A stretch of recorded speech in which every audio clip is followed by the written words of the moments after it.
Hello guys, welcome back sa YouTube channel natin, Jerice TV.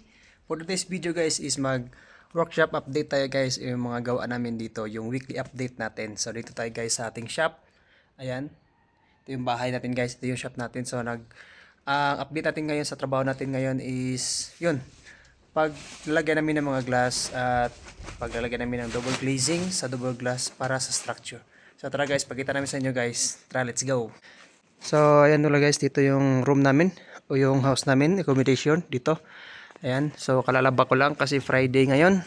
Ito yung one take video lang. Weekly update guys. So, dito yung motor natin. So, hindi sa atin to, kay boss to. So, ito yung inisyo na motor. So, dito lang siya nakagarahe. Dito siya nagagarahe sa gilid at nilalagyan namin ng trapal pa hindi mainitan. Ngayon is, winasingan ko siya. Ayan, bagong washing yan. So, update muna tayo guys sa ating trabaho.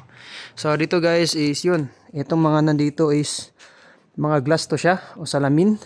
At ginawa namin dito is nagdo-double glass kami. Meaning is dalawang glass ito. Ayan guys, tinabunan ko lang kasi mainit. Ayan, double glass yan siya. Meaning is dalawang glass na pinag-isa. Ito is para sa structure. So, nilagyan namin dito ng ng silicone. So kaya binilad namin sa araw para matuyo agad at maging dry yung silicone para kumapit yung silicone guys sa bawat guys sa salamin. And then nagtatanong Miss bakit may aluminum? So may spacer to siya sa loob. Mamaya ipakita ko sa inyo guys ang spacer na nilalagay namin. Dito siya sa may gitna ng dalawang glass. Ayan. At ito is U siya para dito din mo ikakabit yung parang flat bar na magjo-joint sa kanya para maikabit siya doon sa structure na kinabit namin doon. Yan, doon guys, yung sa may Villa 1. Ito yung bahay ni boss. So, ito yung update namin guys. So, ang nito bilang nitong salamin nito is 54 yata, 54 pieces. Ayan. So, ito siya isukat na siya. Meaning, sakto na yung sukat niya.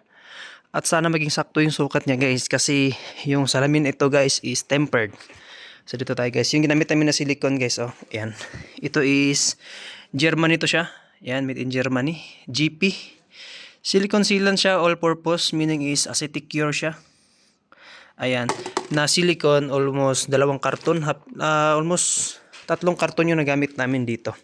So ito yung iba pa. Ayan, dyan yung iba sa taas, pinatong namin sa lamesa.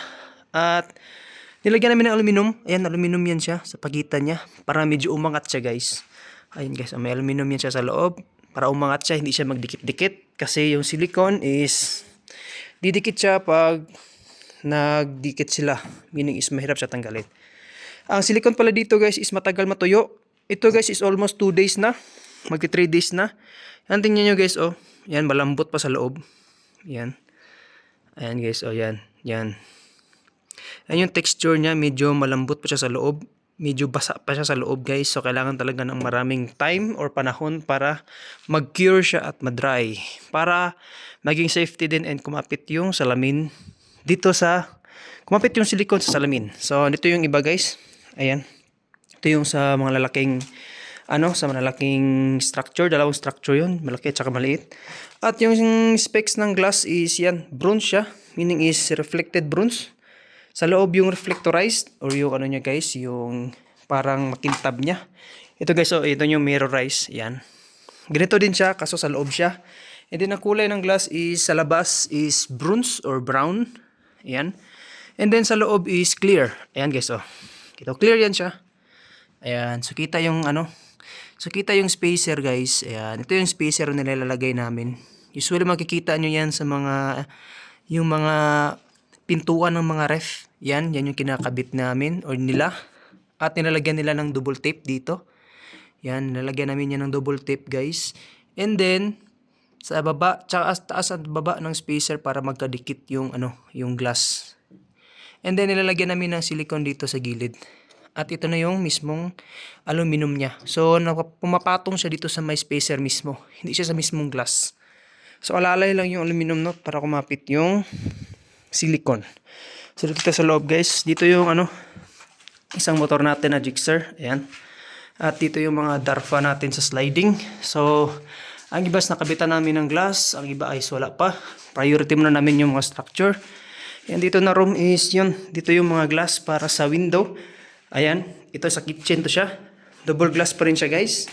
Ayan, nakita nyo guys. Ayan, double glass siya. Ayan. Yung sa loob niya is smoke. Para siyang karatachi na style. And then sa labas is bronze. So ito yung loob. Ito yung labas. Ito yung salamin para sa mga kitchen. So double glass pa rin yung ginamit. Tempered glass pa rin yung ginamit natin na salamin. Ayan guys, oh. Ayan. Ayan. Amira. Amri. Amri na brand. Ayan guys, oh. Amri na brand. Kita nyo guys. Ayan, Amri siya. Meaning is tempered to lahat. So, dapat yung sukat natin is sakto-sakto lang. Dapat walang sobra, walang kulang. Para sakto yung trabaho. Kasi hindi na to nakakat guys. Untempered is naluto na. Para na siyang toasted bread na tinapay. Na para na siyang tumigas. At hindi na siya pwedeng katingin. Hindi na siya pwedeng bawasan. Hindi na siya pwedeng chipan or plysan. Kasi fix na yung ano niya guys. Yung glass niya. Ito yung iba na mga structure. Ito is, lahat nito is nasa, para to sa mga window. Para dito guys, ayan, yun yung mga darpa niya. Dito kami nagdo-double glass. And then sa labas kami nagsisilant. Para diretso-diretso ang trabaho. Dito naman sa loob guys is, yan yung mga darpa sa single. Yan, dito lang namin kinabit kasi inaantay pa namin yung order ng glass. Medyo natagalan kasi yung glass guys. Almost 3 to 4 days bago dumating yung glass. Yan, bago siya kinating at ginawang tempered. At dito naman sa may workshop natin or fabrication is nandito yung mga window niya. Window ng structure. Kasi nandun sa labas guys is ayun siya. Tawag niyan is fix siya o yung mga naka-fix na glass pang structure. Ito naman is nasa, ito yung mga window guys. Yan. So pakita ko sa inyo guys yung, ito is, nilagyan ko na ng glass, double glass pa rin to. Same pa rin ang kulay ng glass. Same pa rin yung may spacer siya at saka double glass. So, kinabit ko lang sa mismong frame niya. Yan yung frame ng bintana ng structure. Ang specs nito guys is owning siya. Para siyang owning window na gaganyan. So, pakita ko sa inyo guys mamaya guys. I-open natin para makita nyo guys. Tara. So, ito yung update natin. Bali 5 to siya. Ayan. 1, 2, 3. 4, 5. Kasi dalawang structure siya. Isang malaki at isang maliit. Sa malaki is 3 bintana at sa maliit is 2. So tara guys, pakita ko sa inyo guys kung anong specs ng bintana nito guys. Okay, let's go. So ayan na guys, tinayo ko na guys yung mismong bintana. So ito yung tayo niya. Ito yung labas niya. At dito yung sa gilid guys. Ayan, sinasabi kong owning kasi meron siyang 4 bar. At ito yung darfa niya. Ito yung hulk. Ito yung perimeter niya. Ito yung mismong bintana. So ito yung sa loob guys. Ayan. Ayan guys. So nakita nyo guys. Ito yung handle sa ilalim. Kasi dito siya binubuksan. Ganyan. May handle yan siya. Pag ganyan. So right yung ginawa ko guys. Pa-right. Or dapat right yung kamay mo. Ayan. Ito yung bukas. Ito yung sara. Ayan. Pag magsasara ganyan. Pag bubuksan ganyan.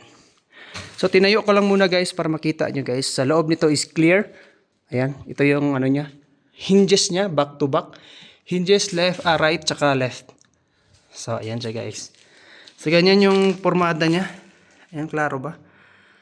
So, ganito yung tayo niya guys. Dito siya ikakabit sa mismong structure na frame niya. At ito yung labas niya. Double glass pa rin ito guys. So, ginawa ko lang is, nilagyan ko lang ng double tape dito, tsaka silicone para kumapit yung mismong salamin sa aluminum. At saka nilagyan ko na rin ng lock para diretso-diretso na. At hindi siya mahirap i-setting. Kasi mabigat to guys. Nasa mga, estimated ko nito guys, nasa mga 5 kilo or 6 na kilo siguro ito. So ganito lang. Malaki to siya guys. Sukat ito is nasa mga 90 ang height. 90 inches. Almost hapit na siya mag 1 meter. And then yung width niya is maliit lang. Medyo 70. Yan, 70 cm. At ayan yung texture sa labas. So ganyan nakasimple guys. So lahat ito guys is bintana. Ayan. And then doon din yung mga bintana namin para sa loob or sa mga sliding. Pang CR. Ito yung sa CR niya guys. Oh. Hindi pa namin nakabit kasi nagpipintura pa doon sa loob ng bahay ni boss. At ito yung spacer guys. Ayan. Ito yung sinasabi ko na spacer para sa double glass. Ito yung maliit na spacer. Kasi yung pang structure always same pa rin pero medyo malaki yung ano niya, sukat niya. Nasa mga 12 centimeter. So ito yung ginagawa namin, ito yung spacer, meron siyang bracket na plastic. And then dito yung nilalagay yung double tape adhesive. Kabilaan yan guys, ayan. Para magdikit yung glass, dalawa sila. So may sample ako dito guys, pakita ko sa inyo. So ayan guys, ito yung sample natin na ginawa. So ito siya, yung glass na bronze at clear sa loob. Ayan. So yung reflective niya is nasa loob. Bali makikita niyo sa labas is bronze siya. At ito yung ginawa naming spacer. Ito yung pang structure. Ayan, medyo malaki guys. Dito nilalagay yung sealant. Ayan. So dito nilalagay yung yung silicone sealant sa loob. Ayan, meron siyang double tape kabilaan. At saka yung U, ito yung U guys, para dito ikakabit yung connection para sa glass at saka aluminum. Para dito siya hahawak kasi manipis ng tong spacer guys. Para na din may support siya at sinilikon na namin siya para gay matibay yung U guys. Pero nilagyan namin ng double tape yan. Ito yung loob niya. So pag ganyan yung texture, ayan. So dito siya maglagay ng sealant. Medyo magastos sa sealant to kasi kailangan siya i-sealed para maging double glass siya at insulated na tawag niyan, insulated glass. At meron siyang parang guys, parang buhagin sa loob. Tawag niyan is yung silica. Yan, nandito pakita ko sa inyo guys. Ito yung nilalagyan namin sa loob guys, nandito siya. Silica, nandito ito guys, silica guys. Ayan, yung nilalagay namin sa loob ng spacer. Ara guys, para siyang silica. Kasi dito yung nag-absorb ng moisture o yung tubig guys. Yan. Dito nilalagay para siyang buhangin na pino. Pero may texture siya na bilog-bilog. Ayan guys Ayan, bilog-bilog siya. Para siyang pagkain ng isda. So itong nilalagay namin sa spacer. Ayan. Kasi ang spacer may hollow to siya guys. Ayan, pakita ko sa inyo guys. Ayan, ito guys Ay, di pala. Ang spacer is nandito. Ito yung spacer guys Yan, meron siyang hollow. Ayan, may butas siya sa loob na pwede siyang dito siya ilalagay yung tawag niyan yung parang buhangin. So ayan guys, sana nakatulong yung video guys. At ito yung update namin, workshop update sa trabaho namin. Siguro mga bukas or sa Saturday or Sunday ikakabit na namin yung itong mga window na to tsaka yung mga fix. So update lang guys. Thank you so much magbisita guys, and don't forget to like, share, subscribe, hit the notification bell, and see you on my next video. Peace yo!